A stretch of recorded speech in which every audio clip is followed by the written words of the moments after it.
బంటుమిల్లి కృత్తివెన్ను మండలాలకు వేసవిలో మంచినీటి సమస్య పరిష్కారానికి కృషి చేస్తున్నట్టు జిల్లా కలెక్టర్ పి రాజబాబు తెలిపారు.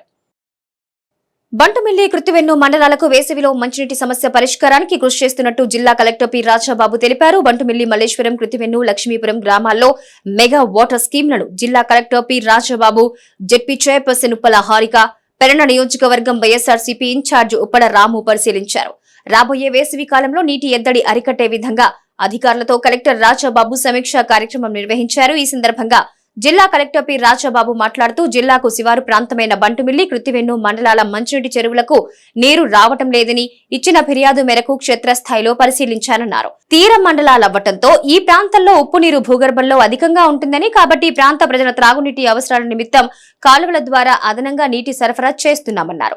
కాలువ చివరి ప్రాంతాలకు నీటి ప్రవాహంలో జాప్యం సహజమన్నారు. ఈ ప్రాంతంలో అనేక ఫిల్టర్ బెడ్స్ నిర్మించాల్సి ఉందన్నారు. సంబంధిత అధికారులతో ప్రత్యేక సమావేశం నిర్వహించి తగు చర్యలు తీసుకుంటామన్నారు. మరో 2 రోజుల పాటు కాలువల ద్వారా సరఫరా అయ్యే నీటితో చెరువులు 80% నింపితే వేసవిలో త్రాగునీటి సమస్య ఏర్పడదన్నారు. బంటుమిల్లి అండ్ కృత్తివెన్ను మండలాల్లో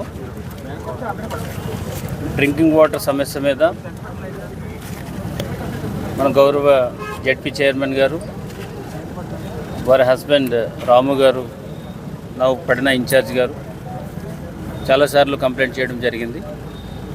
complaint in the sense water టైలెండ్కి రావట్లేదని, అదేవిధంగా ఈ కెనాల్స్ ఏవైతే ఉన్నాయో అక్కడ ఉన్నటువంటి తూటు కూడా తీయట్లేదు, తర్వాత ఫిల్టర్ బెడ్స్ అన్నీ కూడా చాలా రిపేర్లు ఉన్నాయని చెప్పేసి అన్నారు.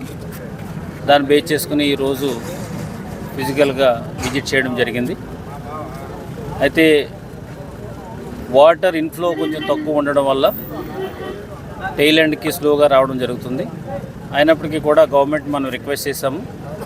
యాక్చువల్గా లాస్ట్ వీక్లోనే ఉన్న వాటర్ని బేస్ చేసుకుని లాస్ట్ వీక్లోనే ఆఫ్ చేయవలసి ఉన్నప్పటికీ కూడా ఈ టైలెండ్లో చాలా గ్రామాలు వాటర్ లేకుండా ఇబ్బంది పడతాయని చెప్పినప్పుడు గవర్నమెంట్ కూడా పాజిటివ్గా స్పందించి, ఎస్పెషల్లీ సీఎంఓలో వారితో మాట్లాడుతుంటూనే ఈఎన్సీ గారికి చెప్పి వాటర్ని ఇంకా ఎక్స్టెండ్ చేయడం జరిగింది. ఈ రోజు వరకు కూడా కొద్దిగా వాటర్ కూడా రావడం జరుగుతుంది. సో దీన్ని బేస్ చేసుకుని చాలా మట్టుకి ఒక 7 కెనాల్స్ తప్ప 7 చెరువులు తప్ప మిగతా అన్నీ కూడా 80% వరకు కూడా ఫిల్ అవ్వడం జరిగింది. ఇవి కూడా మిగతా అన్నీ కూడా 50% అయినాయి. ఆ 50% కూడా మినిమం ఒక 80 to 90% వరకు కూడా ఫిల్ చేయగలిగితే మనకి ఇక్కడ వాటర్ ఎద్దడి అనేది ఉండదు, డ్రింకింగ్ వాటర్ ప్రాబ్లం అనేది ఈ గ్రామాలకు ఉండదు. ఎస్పెషల్లీ కృత్తివెన్ను, బంటుమిల్లి చాలా చాలా ఇంపార్టెంట్. ఎందుకంటే ఇక్కడ అంతా కూడా saline water. So drinking water చాలా ఇంపార్టెంట్ కాబట్టి ఓన్లీ ట్యాంక్స్ మీద ఆధారపడుతున్నాయి కాబట్టి ఇవన్నీ కూడా మేము ఫిల్ చేస్తాము. సో గౌరవ కాన్స్టిట్యున్సీ ఇన్ఛార్జ్ రాము గారు పర్టికులర్గా మీరు ఒకసారి వచ్చి చూస్తే మీకు ఒకసారి ప్రాబ్లం అర్థమవుతుంది సార్ అని చెప్పేసి వారు చెప్పడంతో సో నేను కూడా చూడాలని చెప్పేసి వచ్చాము. సో ఇక్కడ ఉన్నటువంటి పరిస్థితులన్నీ కూడా నోట్ చేసుకోవడం జరిగింది. మా ఇరిగేషన్ అధికారులు, డ్రైనేజ్ అధికారులు, అదేవిధంగా ఆర్డబ్ల్యూఎస్ ఇంజనీర్స్ అందరితో కూడా త్వరలోనే ఒక మీటింగ్ కాల్ఫర్ చేసి త్వరితగతిని పనులను కూడా పూర్తి చేస్తాం. ఇంచేతంటే సమ్మర్ వస్తుంది కాబట్టి సమ్మర్లో ఎట్టి పరిస్థితుల్లో ప్రజలు డ్రింకింగ్ వాటర్కి ఇబ్బంది పడకూడదు కాబట్టి ఇమీడియట్గా అవన్నీ కూడా టేకప్ చేస్తామని ఈ సందర్భంగా తెలియజేస్తున్నాం. అధికారుల వీళ్ళకి 90%, 80% అని మనం చెప్పినప్పుడు ఈ సర్పంచ్లు కానీ మిగతా వాళ్ళందరికీ ఏమవుతుందంటే ఆ మెజర్మెంట్స్ సరిగ్గా వాళ్ళకి తెలియవు.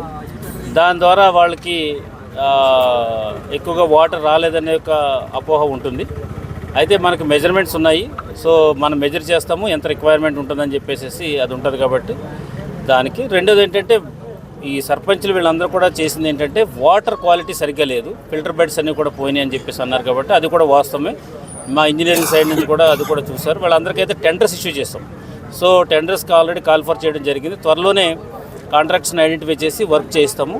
సో ఫిల్టర్ బెడ్స్ అన్నీ కూడా రిపేర్ చేస్తాం. అదేవిధంగా శాండ్ ఏదైతే ఉందో దానికి సంబంధించినంత కూడా ఫ్రీగా ఇస్తామని కూడా చెప్పాం కాబట్టి అది ఒక కొంచెం వెసులుబాటు ఉంటుంది కాంట్రాక్టర్ కూడా.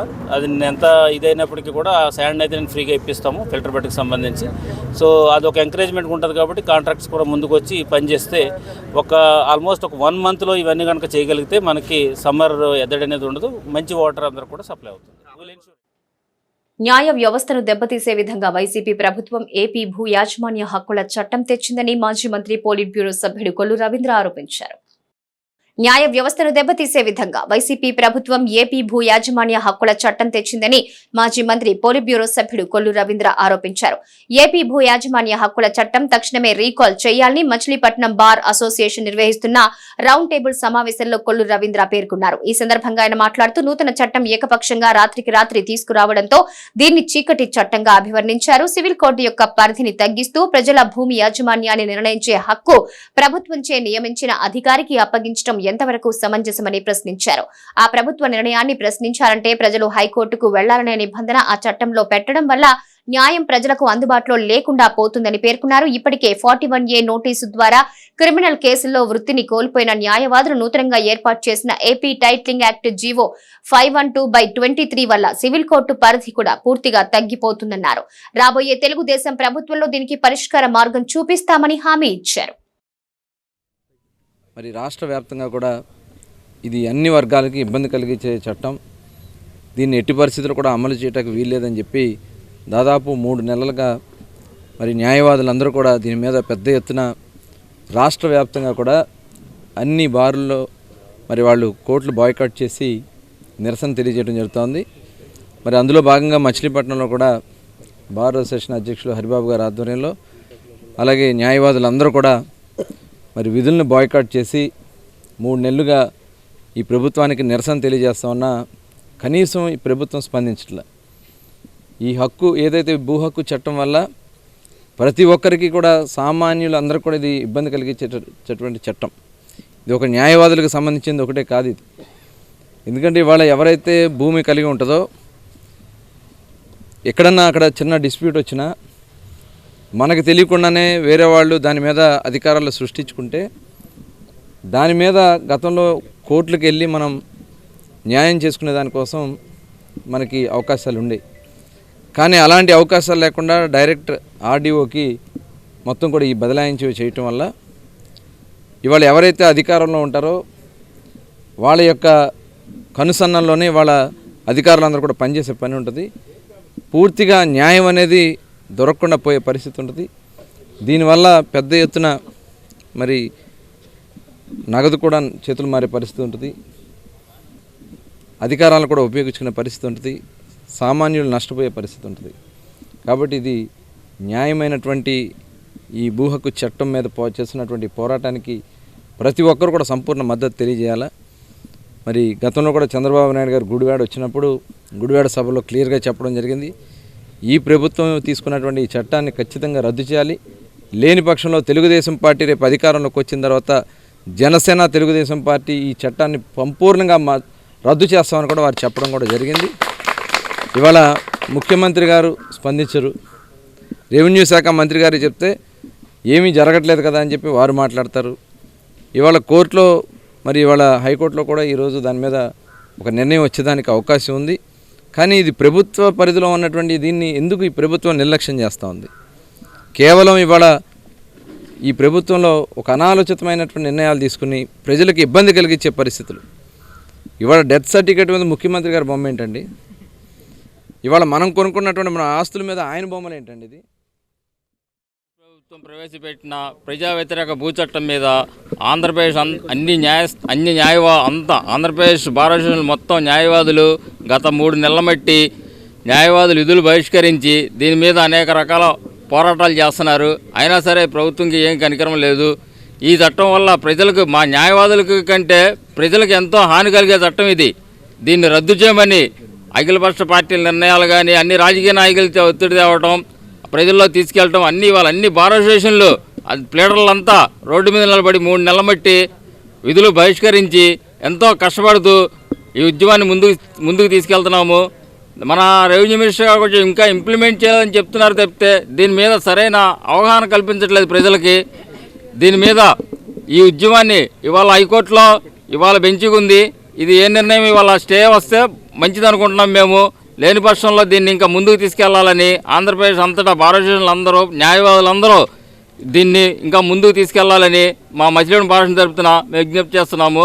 అలానే ఇవాళ ఈ ఉద్యమానికి మాకు ముందు నుంచి మన ఎక్స్ మినిస్టర్ గారు, పోలిట్ బ్యూరో సభ్యులు గారు కొల్లు రవీంద్ర గారు కూడా మనకి గత ఈ 3 నెలల మట్టి చేస్తున్న ఉద్యమానికి 4-5 సార్లు సంఘీభావం తెలపడం జరిగింది. అలానే పైన మా నాయకుడు కూడా చెప్పి దీని మీద తొందరగా తీసుకోమని నిర్ణయం తీసుకుంటామని చెప్పారు. దానికి ఆ సందర్భంగా ఇవాళ మన రవీంద్ర గారు ఇవాళ వచ్చి మనకు సంఘీభావం తెలపడానికి వచ్చారు. ఇవాళ ఎమ్మెల్యే పేర్ని నానిని విమర్శించే స్థాయి జనసేన నాయకులకు లేదని వైసీపీ నాయకులు అన్నారు. మాజీ మంత్రి ఎమ్మెల్యే పేర్ని నానిని విమర్శించే స్థాయి జనసేన నాయకులు మాదివాడ రాము, బండి రామకృష్ణులకు లేదని వైసీపీ నాయకులు స్పష్టం చేశారు. వైసీపీ కార్యాలయంలో ఏర్పాటు చేసిన మీడియా సమావేశంలో మేయర్ చిటికిన వెంకటేశ్వరమ్మ, మాజీ మేయర్ మోక వెంకటేశ్వరమ్మ, మాజీ డిప్యూటీ మేయర్ లంక సూరిబాబు తదితరులు మాట్లాడుతూ నిన్నటి వరకు వైసీపీలో ఉన్న మాదివాడ రాము ఆశించిన పదవి రాలేదని పార్టీని వీడి జనసేనలో చేరి ఎమ్మెల్యే పేర్ని నానిని విమర్శించడాన్ని తీవ్రంగా ఖండించారు. వైసీపీలో ఉన్నప్పుడు పవన్ కళ్యాణ్ పై విమర్శలు చేసిన మాదివాడ రాము జనసేనలో చేరి ఎమ్మెల్యే పేర్ని నానిని విమర్శిస్తున్నారన్నారు. పోర్టు నిర్మాణం పూర్తిగా రాష్ట్ర ప్రభుత్వం చేస్తుంటే ఎంపీ బాలశౌరి వల్ల పోర్టు వచ్చిందంటూ అవాస్తవమన్నారు. పోర్టు భూసేకరణకు రైతులను ఒకతాటిపై తెచ్చింది పేర్ని నాని అని వారు పేర్కొంటూ ఎంపీ బాలశౌరి నియోజకవర్గ అభివృద్ధికి చేసిందేంటని వారు ప్రశ్నించారు. ఈ సమావేశంలో కార్పొరేటర్ మేకల సుధాకర్, పల్లి శేఖర్, వైసీపీ నాయకులు శీలం బాబ్జీ, మిరియాల రాంబాబు, వాలిశెట్టి రవిశంకర్, గాజుల నాగరాజు, మట్టా నాంచారయ్య తదితరులు పాల్గొన్నారు. మాట్లాడుతున్నారు మరి వాళ్ళు మాట్లాడే విధానం అయితే ఏం బాగోలేదు. ఒక బీసీ మహిళలుగా మమ్మల్ని గవర్నమెంట్ ప్రభుత్వం కానీ నాని గారు కానీ గౌరవించి ప్రజలు కానీ మమ్మల్ని ఎన్నుకొని ఇవాళ ఈ స్థానంలో కూర్చోబెట్టారు. మరి మమ్మల్ని ఇంకా మీరు తేలిగ్గా చిన్న చూపు చూస్తూ మాట్లాడుతూ ఎంతవరకు కరెక్ట్ అనేది మీరే తెలుసుకోవాలి. మరి పట్టాభి మెమోరియల్ కాగితాలు మాకు ఇచ్చామన్నారు. మాకైతే అక్కయ్య ఉన్నప్పుడు కానీ నాకు కానీ ఎవరు కూడా ఇవ్వలే. కమిషనర్ గారికి ఒక లెటర్ పారేసి వెళ్ళిపోయి వాళ్ళు ఇష్టం వచ్చినట్టు పెట్టేసి కోర్టులు ఎక్కేశారు. మరి బ్యాంకర్స్ వాళ్ళు వచ్చి మాకు కానీ కన్సల్ట్ చేసి మమ్మల్ని ఎవరు ఏం చెప్పలేదు, మాకు ఎవరు ఏం చెప్పలేదు.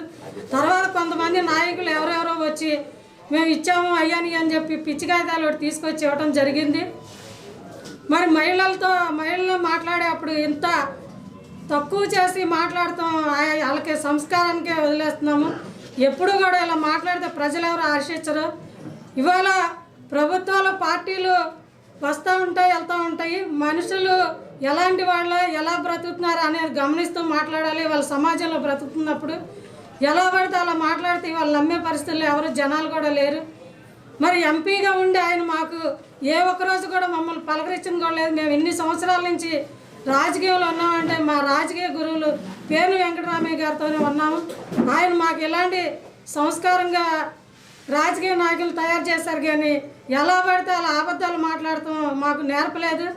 మా వైఎస్ఆర్ కుటుంబ సభ్యులు అందరం కూడా ఒకే మాట మీద ఉంటాం. ఎప్పుడు కూడా ఆయన మాటకి ఏనాడు ఎదురు చెప్పే పరిస్థితి లేదు. మరి అబద్ధాలు చెప్పడం కూడా మాకు రావు. అలాంటప్పుడు మీరు ఏది పడితే అది మాట్లాడితే ప్రజలు ఎవరో నమ్మే పరిస్థితుల్లో లేరు. మీరు ఫస్ట్ మనుషులు గౌరవించి మాట్లాడటం నేర్చుకుంటే బాగుంటుంది. నిన్నటిదాకా ఇక్కడ పురుటినొప్పులు పోకముందే అక్కడికి వెళ్ళిపోయి వీళ్ళు ఎలాంటి వాళ్ళు అంటే రాము గారు వాళ్ళు సీజన్ టికెట్ లాంటి వాడు. ప్రజారాజ్యంలో తిరిగాడు, కాంగ్రెస్ని తిట్టాడు, వైఎస్ఆర్లోకి వచ్చాడు, జనసేనని తిట్టాడు, మళ్ళీ వైఎస్ఆర్ నుంచి ఏదో ఆశించాడు. ఆయనేమో స్థాయి చిన్నది పదవి పెద్దది కావాలని ఆశించాడు. అక్కడ జగన్మోహన్ రెడ్డి గారు పక్కన ఉండరా బాబు అని చెప్పాడు. ఈ మళ్ళీ జనసేనలోకి వెళ్ళి వైఎస్ఆర్ని తిడతాం. మన బాడిగి రామకృష్ణ గారు మచిలీపట్నం పార్లమెంటు సభ్యులైన తర్వాత ఎన్ని ట్రైన్లు తీసుకొచ్చాడు. బాలశౌరి గారు వచ్చిన తర్వాత ఈ 5 ఏళ్ళలో ఉన్న ట్రైన్లన్నీ వెళ్ళిపోయినాయి. పార్లమెంటు నెంబరు ఏం చేయాలి? కేంద్రంలో ఉన్న నిధులు కానీ లేకపోతే ఈ రైల్వే కానీ ఇలాంటి సంబంధించినవి కూడా నువ్వు ఏదైనా పార్లమెంట్లో మాట్లాడో ఆ శాఖకు సంబంధించి మాట్లాడి నువ్వు మన బందరికి కావాల్సిన నిధులు తేవాలి. 5 ఏళ్ళలో ₹1 బిల్ల ఇక్కడ పెట్టలా. నీకు వచ్చిన గ్రాంటు పోర్ట్ అంటావు. పోర్టు నీకు సంబంధం ఏంటి? మన స్టేట్ గవర్నమెంటు తీసుకొని చేస్తుంది. లేదు బీజేపీతో జగన్మోహన్ రెడ్డి సత్సంబంధం లేకపోతే నేను బీజేపీతో మోడీ గారిని కలిపి జగన్మోహన్ రెడ్డి గారిని కలిపాను అనొచ్చు. వాళ్ళిద్దరికి సంబంధాలు ఉన్నాయి. నువ్వు 2019కు ముందు నువ్వెవరో మాకు తెలీదు. జగన్మోహన్ రెడ్డి గారు పేర్ని నాని గారు తీసుకొచ్చి ఇతను మీకు పార్లమెంటు నెంబర్గా పెడతాం, మనం 2 ఓట్లు ఫ్యాన్ గుర్తుకు వేయాలి, బాలశౌరి గారిని గెలిపించమంటే ఆ రోజున వైఎస్ఆర్ కుటుంబ సభ్యులందరూ కూడా ఫ్యాన్ గుర్తుకేసి గెలిపించారు. ఇవాళ నువ్వు అవాకులు చవాకులు పేలుతున్నావు. సిద్ధం అంటే పారిపోవడానికి సిద్ధం అంటే నువ్వు పారిపోయావు కదండి. ఏ నియోజకవర్గం నువ్వు స్టాండర్డ్గా ఉన్నావు? ఏ నియోజకవర్గం స్టాండర్డ్ లేదు. నువ్వు పారిపోయి నువ్వు మమ్మల్ని పారిపోతావు సిద్ధమా జగన్మోహన్ రెడ్డిని మాట్లాడేంత స్థాయికి ఎదిగావు. మీరు మాట్లాడే ముందు మాట్లాడే భాష కరెక్ట్గా లేకపోతే మేమందరం కూడా వైఎస్ఆర్ కుటుంబంలో మచిలీపట్నంలో ఉన్న వైఎస్ఆర్ కుటుంబం అందరం కూడా ఏకతాటిపై ఉన్నాం. మీరేంటంటే ఉత్తినే సీజన్ టికెట్ లాంటి వాళ్ళు ఎలక్షన్లో తోటి వెళ్ళిపోతారు, ఎలక్షన్ లేకపోతే ఇటు వస్తారు. రేపు పొద్దున అక్కడ జనసేనలో నీకేది లేదనుకో మళ్ళీ వైఎస్ఆర్ పంచం చేరుతావు. ఒకసారి మాట్లాడేటప్పుడు మనం అక్కడ ఏం మాట్లాడి వచ్చాం, ఇదే సీట్లో కూర్చొని గతంలో ఏం మాట్లాడాం, ఇప్పుడేం మాట్లాడుతున్నాం అనేది ప్రజలు చూస్తుంటారు. నువ్వు మాట్లాడినా మేము మాట్లాడినా ప్రజలు చూస్తారు. ఆ మాట్లాడే విధి విధానాన్ని బట్టి ప్రజలు ఈ కరెక్ట్గా మాట్లాడే లేదు అనుకుంటారు. కాబట్టి నువ్వు మాట్లాడేది ఏదన్నా మాట్లాడేది కరెక్ట్గా ఉంటే మేము కూడా దానికి సమాధానం కరెక్ట్గా ఉంటుంది. లేదు నువ్వు రాంగ్ వెళ్తే మేము రాంగ్ వెళ్ళాల్సి వస్తుందని చెప్తున్నాం. పేరు నాని గారి పార్టీ మారింది. పేరు నాని గారి పార్టీ ఏ పార్టీకి ద్రోహం చేయలేదు. పదవి కోసం ఆయన పరిగెత్తల. ఆయన పదవి కోసం పరిగెత్తాడు. ఇప్పుడు ఈ రోజున ఆయన ముక్కుమోహన్ తెలియపోయినా ఇక్కడ మనం గుండెల్లో పెట్టుకుని చూసాం బాలశౌరి గారిని. ఆయన ఏం మాట్లాడాడు? జగన్మోహన్ రెడ్డి గారు కానీ రాజశేఖర రెడ్డి గారు కానీ ఒక కుటుంబ సభ్యుడిలాగా నమ్మారు ఆయన బాలశౌరి గారిని. ప్రధానమంత్రి దగ్గరికి వెళ్ళినా కూడా వాళ్ళు అమ్మడి పెట్టి తీసుకెళ్లారు ఆయన్ని నమ్మకంగా. ఆయన ఏమన్నాడు? 2004 నుంచి 9 వరకు నాకు తెలుసు, 2019 నుంచి 24 వరకు నాకు తెలుసు అంటే పక్కలో బలిలాగా ఉండి ఈరోజు నువ్వు అన్ని గుట్లన్నీ తీసుకుని పక్కలో జారేయడానికి నువ్వు జనసేన పార్టీలోకి వెళ్ళావా? మీరు మాట్లాడిన మాట ఏంటి? కోవర్టుగా పనిచేసినట్టే కదా. ఇక్కడ వాళ్ళ తరపున కోవర్టుగా పనిచేసి ఆ రోజు రాజశేఖర గారి దగ్గర నుంచి నమ్మకంగా వాళ్ళ పక్క నుండి కోవర్టులకు పనిచేసి ఈ రోజు అవన్నీ కూడా మూట కట్టుకుని ఆ పక్క వెళ్ళారని మీరు ఉన్న మాట ఏంటి? వాటికి సమాధానం చెప్పాడు పేరు నాని గారు. అనవసరంగా ఏం మాట్లాడలేదే. ఒక జిల్లా అధ్యక్షుడిగా, ఒక మచిలీపట్నం నియోజకవర్గ శాసనసభ్యుడిగా ఆయన మాట్లాడాల్సిన విధానంగా మీరు అడిగిన ప్రతి పాయింట్కి సమాధానం చెప్పాడు ఆయన మీ ప్రసంగానికి సంబంధించి. ఇవాళ మీరంతా ఏం మాట్లాడుతున్నారు? బందర్ అభివృద్ధి 2004కి ముందు ఎట్లా ఉంది, ఈ రోజు ఎలా ఉందనేది పేరు నానికి ముందు పేరు నానికి తర్వాత అనేది చరిత్రలో ఎప్పుడు నిలిచిపోయి ఉంటుంది. ఈ బందర్ రూపురేఖలు మార్చింది పేరు నాని. ఈరోజు గ్రామాల్లో ప్రతి గ్రామానికి శివారు గ్రామం వరకు రోడ్డు మార్గం ఏర్పాటు చేసింది పేరు నాని. ఈరోజు ప్రతి గ్రామానికి మంచినీళ్ళు వెళ్తున్నాయంటే దానికి కారణం ఆద్యుడు పేరు నాని. బందర్ అభివృద్ధికి ఆద్యుడు ఎవడంటే పేరు వెంకటరామే నాని. ఎప్పుడైనా సరే ఈ చరిత్ర ఉన్నంతకాలం కూడా, బందర్ చరిత్ర ఉన్నంతకాలం, ఈ భూమి ఉన్నంతకాలం కూడా పేరుని నానికి ముందు పేరు నానికి తర్వాత అనేది కంపల్సరీ చరిత్ర పుటల్లో ఉంటుంది. తెలుసుకుని మాట్లాడాలి మీరు. రాము గారు మాట్లాడుతున్నాడు ఇందాక రాంబాబు చెప్పినట్టు. రాంబాబు మిర్యాల రాంబాబు మీరంతా ప్రజారాజ్యం పార్టీలో ఉన్నారు. 2009లో రాజశేఖర గారు రెండోసారి పోటీ చేసినప్పుడు. తర్వాత రాంబాబు మా పక్క వచ్చాడు. ఈరోజు కార్పొరేటర్ అయ్యాడు. మాతోనే ఉన్నాడు. మీరేమయ్యారు? మీరు కార్పొరేటర్ అయ్యారా? ఏదైనా పదవి వచ్చిందా మీకు? మీరు కార్పొరేటర్ పనికిరారు, సర్పంచ్గా పోటీ చేయలేరు. ఏ వార్డో లేకపోతే ఏ పంచాయతీ కూడా మీకు తెలియదు. ఎక్కడ ఓట్లు ఎలక్షన్లో తిరిగి ఒక ఓటు అడిగిన దాఖలాలు కానీ ఒక పాపని పోలాలా. ఎవరైనా నాయకులు వస్తే జీబీ నుంచి ఉండో లేదంటే ప్రెస్ పిలిస్తే ప్రెస్లో మాట్లాడడం తప్ప ఎక్కడన్నా ఎవరింటికన్నా వెళ్ళి ఒక ఓటు అడిగి ఒక కష్టం తెలుసుకుని ఒక సుఖం తెలుసుకుని మాట్లాడిన దాఖలు మీరు ఎప్పుడు ఉన్నాయా? మీరు నాని గారి వ్యక్తిగత దేశంతో నాని గారు పేడ కుటుంబం పేడ విరగడైపోవాలని చెప్పాడు. నాని గారు జనంలోంచి పుట్టాడు, జనంలోంచి ఎదిగాడు. ప్రజానాయకుడు నాని గారు. ఇక్కడ పుట్టినా పుట్టబోయినా లేకపోతే ఇంకోటైనా కానీ ఆయన ఇక్కడ పుట్టాడు, ఇక్కడ పెరిగాడు, ప్రజల్లో నాయకుడిగా ఎదిగాడు.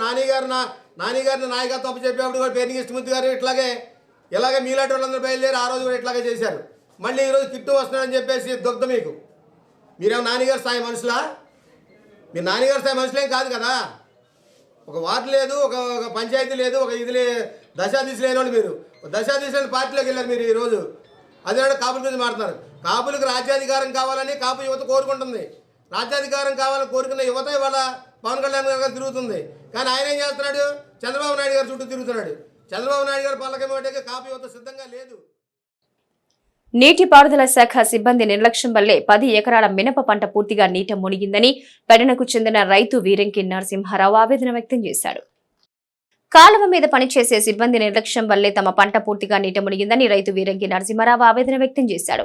మున్సిపల్ కౌన్సిల్ కోఆప్షన్ సభ్యుడైన వీరంకి నరసింహారావు 10 ఎకరాల మినప పంట పూర్తిగా నీట మునిగింది. ఇది కేవలం కాలువ మీద పనిచేసే సిబ్బంది నిర్లక్ష్యం వల్ల జరిగిందని నరసింహారావు ఆపోయాడు. ఆ కాలువపై పనిచేస్తున్న సిబ్బంది బుద్దాలపాలెం వంతెన వద్ద ఒక్కసారిగా 2 డ్రాపులు ఎత్తివేయడంతో కాలువ నీరు ఎగదన్ని తన మినప పంట ముంపుకి గురైందన్నారు. ఎకరానికి 50,000 రూపాయల చొప్పున 5 లక్షల మేర నష్టం వాటిల్లిందన్నారు. నష్టానికి కారకుడైన ఇరిగేషన్ శాఖ సిబ్బందిపై పోలీస్ స్టేషన్లో ఫిర్యాదు చేశామని నరసింహారావు తెలిపారు. రైతులందరూ ఇల్లు కూడా బతిమాలినా సరే నేను మురికాల్లోకి లేపేవేంటి, మా చేలు మునిగిపోతున్నాయి అంటే అయినా సరే నేను కట్టను, తలుపులు కట్టను, చేయను, డ్రాపులు దింపను. నేను నాకు ఏఈ గారు లేపమన్నాడు, డిఈ గారు లేపమన్నాడు, మీరు ఎంత చెప్పినా సరే నేను ఒప్పుకోనని చెప్పి కలాస్ అనే వ్యక్తి లోకల్ మనిషి చూసి చేలు కేవలం ముంచేశాడు. ఏఈ డిఈ ఎక్కడో బందర్లో ఉండారు వాళ్ళు, వాళ్ళకేం తెలుసు, ఇతనికి అన్నీ తెలుసు. కేవలం ఇతని వల్లే నా పంట అంతా నాశనం అయిపోయింది. 10 ఎకరాలు మినుము మునిగిపోయింది. కనీసం నాకు దాదాపు 5 లక్షల రూపాయలు లాస్ నాకు. ఇది ఎవరు కడతారు?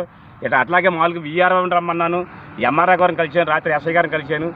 దయచేసి నాకు న్యాయం చేయాలని చెప్పి కోరుకుంటున్నాం. నేను మీరు కలాస్ మీద కేసు ఏమైనా పెట్టారా? కలాస్ మీద కేసు పెట్టా. నిన్న సాయంత్రం రిపోర్ట్ ఇచ్చా ఎస్ఐ గారికి. ఎస్ఐ గారు పిలిచి మాట్లాడతానన్నాడు.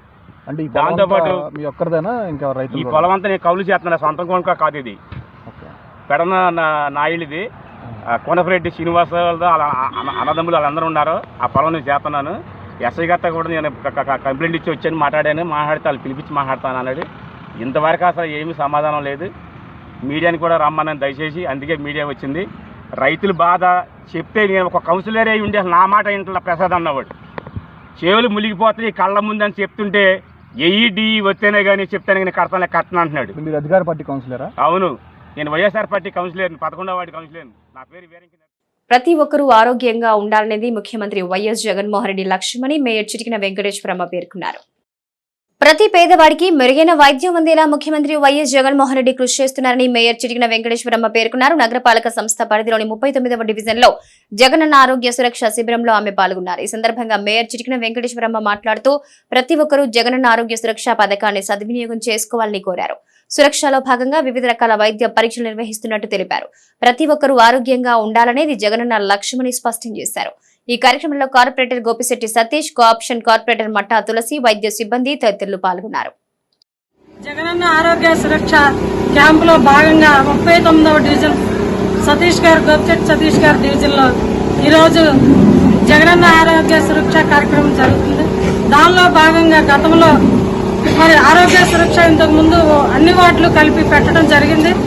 మళ్ళీ ఇప్పుడు ఇంకా ఏమన్నా ప్రజల ఇబ్బంది ఉందో అని చెప్పి వార్డు వైజ్ పెట్టడం జరిగింది. దానిలో భాగంగా మొన్న చూపించుకున్నటువంటి టెలివిజన్కి ఈరోజు కలజోళ్లు ఇవ్వటం జరిగింది. మరి సీఎం జగన్మోహన్ రెడ్డి గారి ప్రభుత్వంలో ఇవాళ ఆంధ్రప్రదేశ్ రాష్ట్ర ప్రభుత్వం ఎంత ప్రజల పట్ల ఎంత ప్రేమాభిమానాలతో ఆరోగ్య సురక్ష కార్యక్రమాన్ని నిర్వహించడం జరిగింది. దానిలో భాగంగా పేద కుటుంబాల్లో ముఖ్యంగా కావాల్సిన విద్య, ఆరోగ్యం, దాని పట్ల మరి సీఎం జగన్మోహన్ రెడ్డి గారు ఎంత ప్రేమాభిమానాలతో ఇలాంటి పెద్ద కార్యక్రమాన్ని చేయడం జరుగుతుంది. దానిలో ప్రజలందరూ కూడా స్వచ్ఛందంగా వచ్చి చక్కగా చూపించుకోవడం జరిగింది. మరి ఇవాళ ఉన్న పరిస్థితుల్లో బయటికి వెళ్ళి కార్పొరేట్ హాస్పిటల్లో చూపించుకోవాలంటే చాలా ప్రజలు ఇబ్బంది పడే పరిస్థితుల్లో ఇలాంటి కార్యక్రమాలు చేయడం సీఎం జగన్మోహన్ రెడ్డి గారిని అభినందించారు. పెడరలోని శ్రీ భద్రావతి సమేత భావనారుషి స్వామి కళ్యాణ మహోత్సవానికి ఆలయం అందంగా ముస్తాబైంది. చేనేత వృత్తికారులైన పద్మశాలీయ కులస్తులు ఇలవేల్పు కుల దైవం భావనారుషి స్వామివారి సంబరం ఈ నెల 15న జరగనుంది. అయితే 16వ తేదీ స్వామివారి కళ్యాణ మహోత్సవం జరుగుతుందని ఆ సంఘ పెద్ద అనుమూల పూర్ణచంద్రరావు తెలిపారు. సంబరం కళ్యాణ మహోత్సవాల నిర్వహణకు పద్మశాలి సంఘం ఆధ్వర్యంలో ఏర్పాట్లు చురుగ్గా సాగుతున్నాయి. రంగులు వేసి ఆలయాన్ని ముస్తాబు చేశారు. ఆలయ ప్రాంగణంలో పెద్ద పెద్ద పందిరులు వేసి వాటిని ఆకర్షణీయంగా అలంకరించారు. సంబరం కళ్యాణ మహోత్సవాలకు సంబంధించిన ప్రత్యేక పూజలు ఐలూరి కిషోర్ అయిన శిష్య బృందం నేతృత్వంలో నందం దుర్గా వెంకట కోటేశ్వరరావు శివపార్వతి దంపతులు నిర్వహిస్తారు. 15వ తేదీ పూజా కార్యక్రమాల అనంతరం సాయంత్రం స్వామివారి ఊరేగింపు తదితర కార్యక్రమాలుంటాయని పూర్ణచంద్రరావు తెలిపారు. 16వ తేదీ ఉదయం స్వామివార్ల కళ్యాణ మహోత్సవం, అదే రోజు మధ్యాహ్నం సుమారు 10,000 మందికి భారీ అన్న సమారాధన నిర్వహిస్తామన్నారు.